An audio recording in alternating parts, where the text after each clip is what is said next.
And I always knew that I wanted to go to the Olympics, so that was my goal.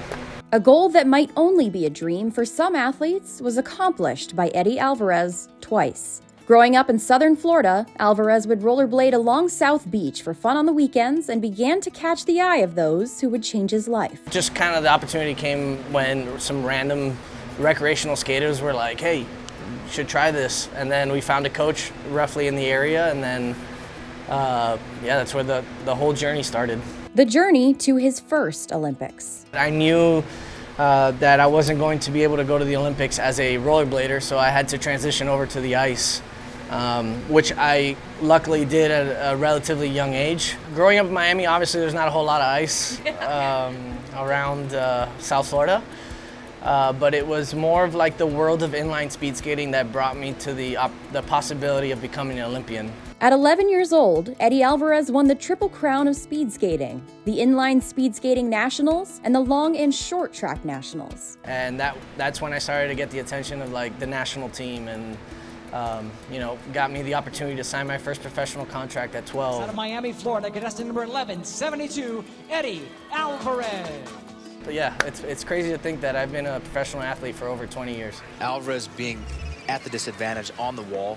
He likes challenges. He's told me before that he has no fear, and we're going to see if he can pull out some magic right here in this race. Coming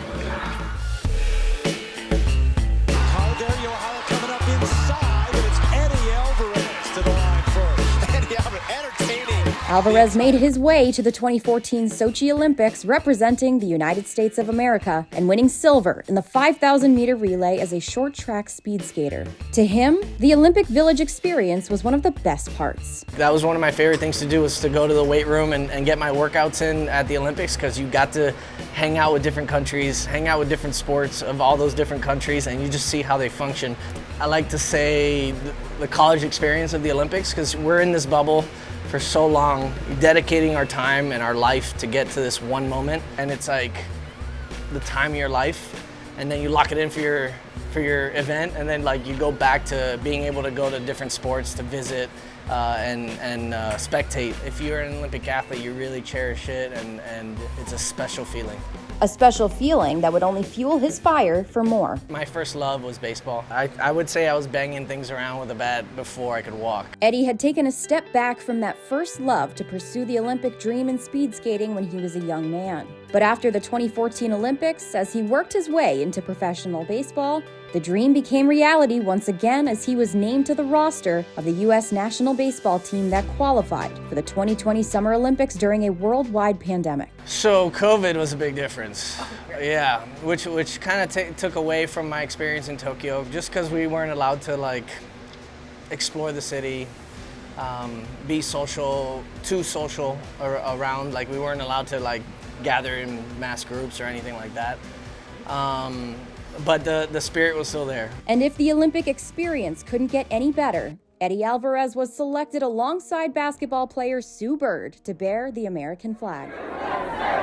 USA, USA, USA.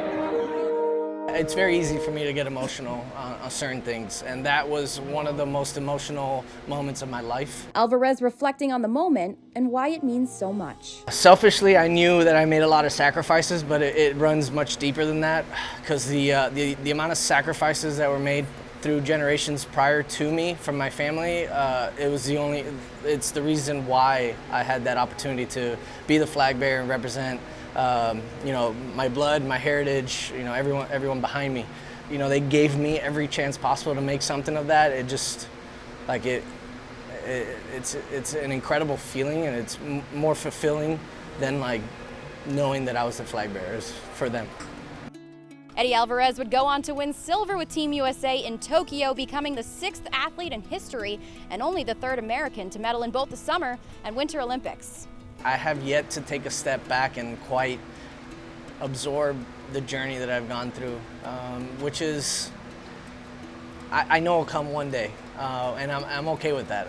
I'm just kind of stacking more on my resume, and one day I think when I'm sitting back and in a wheelchair, which is sooner rather than later, I think it'll hit me one day, and I'll be able to share stories with my grandkids and And from there on, it's hard to believe that I'm the 6th athlete in history, 3rd American to do that. While Alvarez is an avid sports spectator when it comes to the Olympics, he was also instrumental in the decision behind baseball's inclusion once again in the 2028 Olympics in Los Angeles. Every sport in the Olympics have to go through a selection process with that country or whichever they get voted in, which is why in Paris it was not voted in, but breakdancing was, because it's more popular in Paris. So bringing it back to LA, that was a process. I was a part of the LA 28 selection for baseball. Like, I was a part of the committee, and we did everything in our power to get baseball and softball back into the Olympics for, obviously, it being a pastime here in America. And we did. So it'll be back for 28. But it's tough to say. I don't think that rule is going to change for a while. But selfishly, yes, I want baseball to be in the Olympics every single time.